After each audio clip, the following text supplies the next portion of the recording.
Praise the Lord, ஹல்லேலூயா. சீயோன் வேதாகம ஆய்விற்கு அன்போடு கூட இயேசு கிறிஸ்துவின் நாமத்தில் உங்களை வரவேற்கிறேன். இன்றைய தினத்திலும் யோபின் புஸ்தகம் அதிகாரங்கள் 9 முதல் 12 அதிகாரங்களில் வசனங்களை தியானிக்க சர்வ தேவன் நமக்கு கிருபை பாராட்டுவாராக.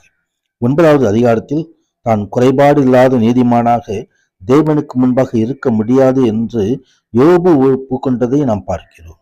இயற்கையாக சுயத்திற்கும் பாவத்திற்கும் உரிய விருப்பமுள்ளவர்களாய் இருந்தபடியால் தேவனுடைய பார்வையில் குற்றமற்றவனாய் இருக்கவில்லை என்பதை புரிந்து கொண்டதை 7வது அதிகாரத்தில் குறிப்பிடப்பட்டிருக்கிறது. இருப்பினும் முழு இதயத்தோடும் ஆத்மாவோடும் பொல்லாப்பை எதிர்த்து அன்று விலகி இருந்ததை நாம் காண முடியும்.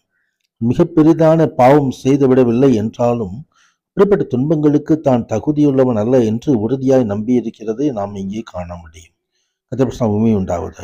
காரணமின்றி தேவன் தன்னை தண்டித்து விட்டார் என்று யோபு பல முறை சொல்லுகிறதையும் நாம் 16ஆம் வசனம் முதல் 20ஆம் வசனம் வரைக்கும் நாம் பார்க்கிறோம். ஆனால் விடாமுயற்சியுடன் தேவனை நோக்கி கூப்பிட்டு கொண்டிருக்கிறார். அப்படி விசுவாசம் தளர்ந்து போகவில்லை. இங்கே பல முறை சத்துருவானவன் உனக்கு எதிராக செயல்பட்டாலும் தேவனை சபிக்கவில்லை. அவன் வார்த்தைகளை பேசியிருந்தாலும் அங்கே பின்னாலே தான் பேசுவதற்காக வருத்தப்பட்டதையும் நாம் பார்க்கிறோம். அவர் ஒருவரே வானங்களை விரித்து சமுத்திரத்தின் அலைகள் மேல் நடக்கிறவர். துருவ நட்சத்திரங்களையும் மிருக ரிஷத்தையும் மீனையும் அருமீனையும் தட்ச மண்டலங்களையும் உருவாக்கினவர். அடைந்து முடியாத பெரிய காரியங்களை எண்ண முடியாத செய்களையும் அவர் செய்கிறார் என்று சொல்லி கர்த்தர் செய்த எல்லா மகிமையான காரியங்களை அங்கு வெளிப்படுத்துகிறதை குறித்து நாம் பார்க்கிறோம். இயற்கை அறிவுக்கு மேலாய் காரியங்கள் வெளிப்படுத்தப்பட்டிருக்கிறது. 10வது அதிகாரத்திலே யோபு தன் மன சஞ்சலத்தை நியாயமற்ற விதத்தில் நடத்தப்படுவதில் உண்டாகும் கசப்பு உணர்வை தேவனிடத்தில் தொடர்ந்து ஊற்றி கொண்டிருக்கிறதை நாம் பார்க்கிறோம். தேவன் தம்முடைய அன்பை தன்னை விட்டு விலக்கி கொண்டதாக யோபு உணர்ந்த போதிலும் தேவனின் நீதியில் இன்னும் நம்பிக்கை கொண்டிருக்கிறார். மேன்மை உண்டாவதாக. ஆம், யோபு தன் சரீர சுகத்திற்காக ஜெபிக்கவில்லை. ஆனாலும் ஏன் இந்த துன்பங்கள் எனக்கு வந்திருக்கிறது என்று அங்கலாய்த்து சொல்கிற வார்த்தைகளை நாம் இங்கே பார்க்க முடியும். ஏன் ஒரு சிங்கத்தை போல என்னை வேட்டையாடுகிறீர் என்று சொல்லி கேட்கிறதை குறித்து நாம் பார்க்க முடியும். கர்த்தருக்கு உண்டாவதாக.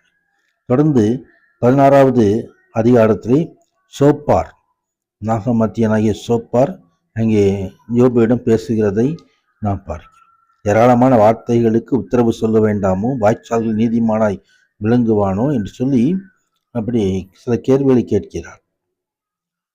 யோபுவின் சுயநீதி மற்றும் பிடிவாதத்தை குறித்து கொடூரமாக குற்றம் சாட்டப்படுகிறதை நாம் பார்க்கிறோம். யோபு பட்ட துன்பங்களை பார்க்கலாம் அதிகமாக பாடுபடுவதற்கு தகுதியானவன் என்று கூறுகிறதையும் நாம் பார்க்கிறோம். யோபு பாவத்திலிருந்து திரும்பினால் துன்பங்கள் உடனடியாக விலகி பாதுகாப்பும் வளமும் மகிழ்ச்சியும் திரும்பும் என்று சொல்லுகிறதை நாம் பார்க்கிறோம். சமயமே உண்டாவது. சோப்பாரின் பேச்சுவார்த்தையில் இறையல் சம்பந்தமாக மோசமான தவறு உண்டாயிருக்கிறதை நாம் காணலாம்.